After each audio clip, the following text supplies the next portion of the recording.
હાલો મિત્રો, જય માતાજી, જય શ્રી કૃષ્ણ બધાને. કેમ છે? બધા મજામાં છો ને? તો આજે આપણે પાવભાજીની ભાજી બનાવીશું. તો એના માટે જો આપણે ફુલાવર લીધું છે, પછી આ દૂધી છે, આ બટેટા છે ને રીંગણ છે ને અમે વટાણા ખાતા નથી, બહુ ભાવતા નથી ને બધાને, એટલે તો દૂધી આમાં એવું છે, કોઈ પાવભાજીની ભાજીમાં દૂધી નાખે કે ના નાખે, અમે લોકો નાખી, એનાથી છે ને તેલ છૂટું પડી જાય છે. એના માટે તો આપણે આ બધું ધોઈ લઈશું ને બાફવા મૂકશું. આમાં છે ને દૂધી નાખો ને તો સારું રહે. દૂધી નાખવાથી તેલ છૂટું પડે છે, ઓછા તેલમાં ઝાઝું થાય છે. એના માટે આપણે સારુંથી ધોઈ નાખશું. રીંગણ છે, દૂધી છે, ફ્લાવર છે, બટેટા છે, આપણે બધું બાફી નાખશું.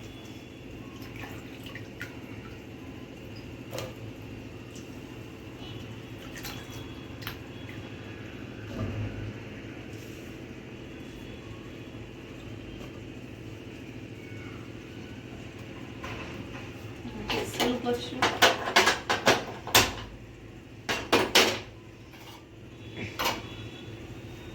ને આપણે પાણી નાખીશું.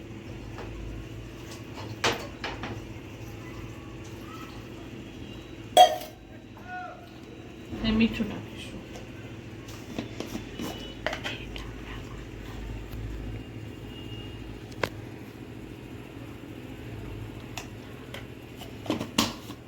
ને હવે 3 થી 4 સીટી થવા દઈશું.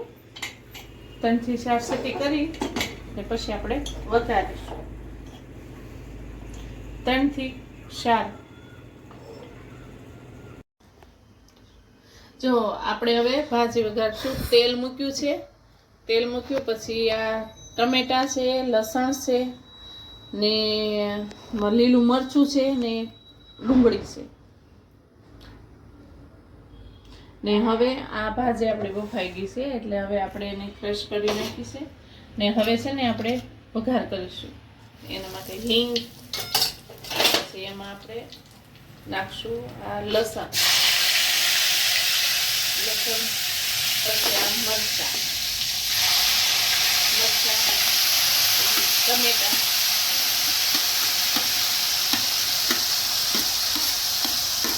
બધું એકદમ મિક્સ કરી નાખશું. એ બધું આ કટરમાં જ પીસી નાખ્યું છે.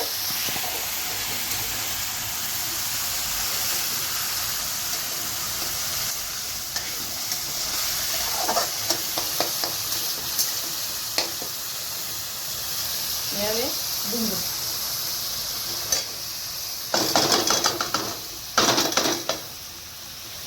બધું આપણે મિક્સ કરી દઈશું.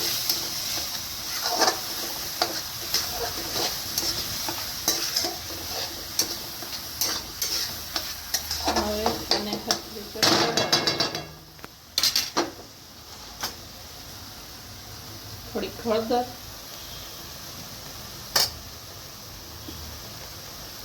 થોડુંક મીઠું.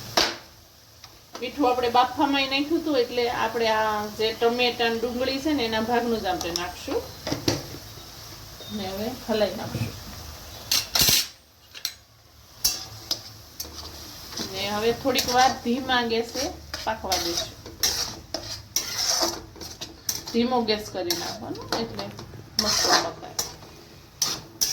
જો એ મસ્ત લાગે છે.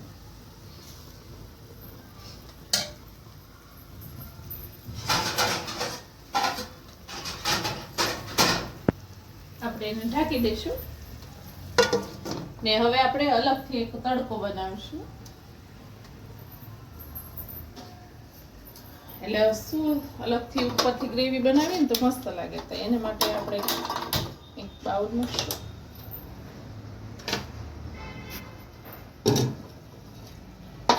એમાં 2 પાવડા તેલ નાખશું.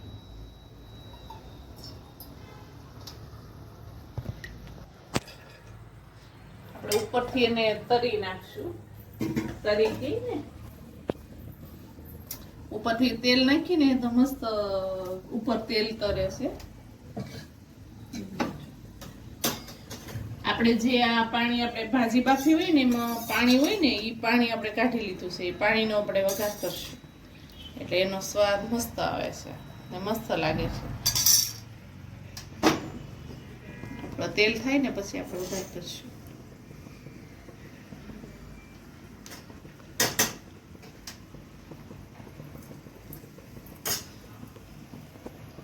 આવી ગયું છે ને આપણે હવે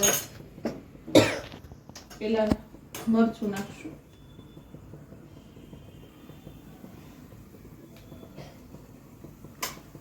થોડુંક ધાણા જીરું ને હવે એને હલાવી નાખશું. હવે આ પાણી નાખશું. આપણે જે ભાજીનું કાઢ્યું છે ને એ પાણી.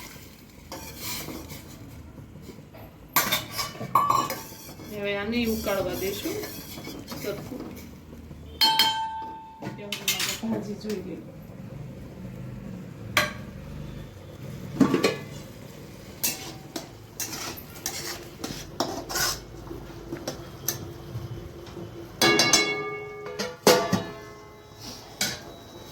આ છે ને ઉપરથી પાણી નાખીને હે તો તેલ ઓછા તેલમાં તે ઝાઝું તેલ બતાવે છે.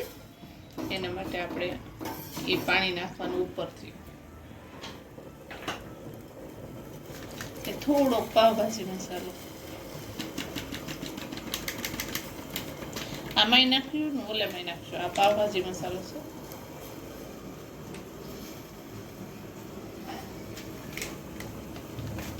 એને ઉકાળવા દઈશું.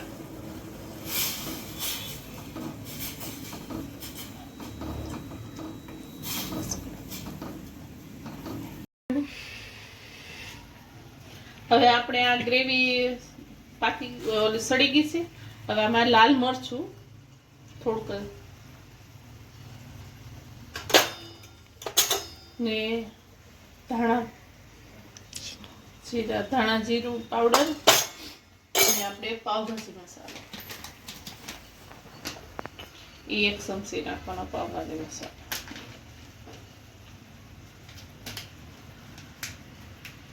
આમાં શું છે દૂધી નાખવાથી તેલ છૂટું પડે છે અને ટેસ્ટ પણ સારો આવે છે. એટલે અમે તો દૂધી નાખી છે. તમે લોકો નાખો કે નહીં કમેન્ટમાં કહેજો. ને તમે છે ને વિડીયો જોઈને સબસ્ક્રાઈબ કરજો, લાઈક કરજો, શેર કરજો ને અમને વધુમાં વધુ આગળ વધારજો. તમે અમને સપોર્ટ કરશો ને આગળની રેસીપી કે તમારે જોઈ છે એ કહેજો. જો થઈ ગયું ને મસ્ત આપણી ગ્રેવી એકદમ લાલ ચટક. હવે આપણે ભાજી છે ને એ ભાજી નાખી દઈશું અંદર.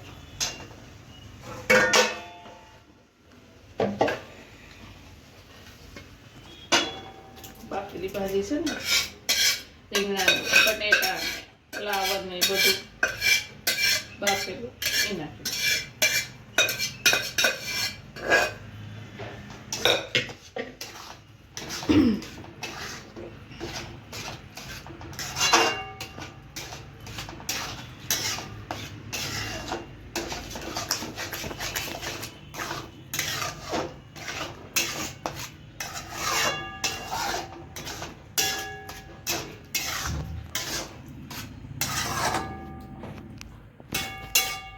આપણે થોડી વાર ઢાંકી દઈશું.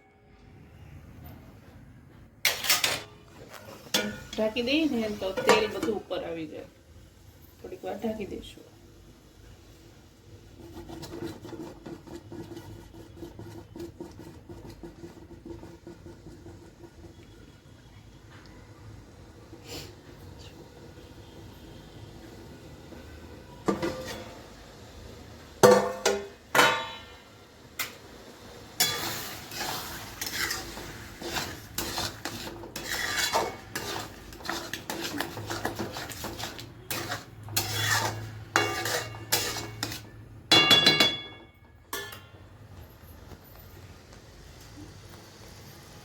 મેં આને છે ને થોડી આવી રીતે આમ કરી મેશરથી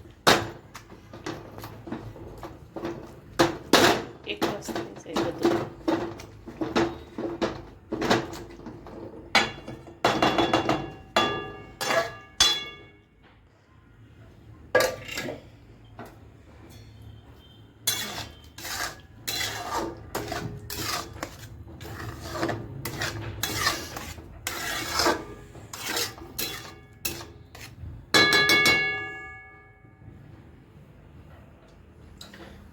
જો અને આ તરી તૈયાર થઈ ગઈ છે.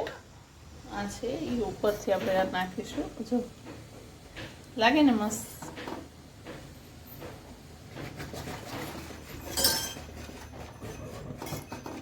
આપણે હવે આમાં એ નાખી દઈશું.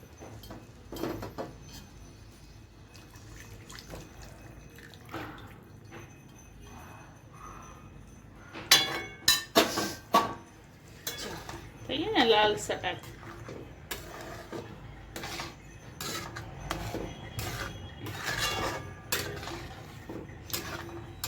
આ ઉપરથી તરી નાખી ને હે તો એમાં એવું છે કે ઉપર તેલ રહે. ઓલું આપણે ગમે એટલું ભાજીમાં તેલ નાખીએ ઉપર તેલ આવે જ નહીં. આ ઉપરથી નાખવાથી આપણે ઉપર તેલ આવે નહીં. એવું લાગે કે બહારથી ખાતા હોય ભાજી એવું લાગે. હવે થોડી વાર એને જો આપણે આ ભાજી તૈયાર છે ને, તૈયાર એકદમ લાજવાબ. જોતા જ મોઢામાં પાણી આવી જાય એવી છે ને.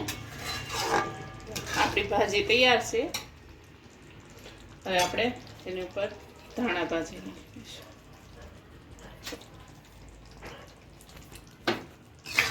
છે ને મસ્ત.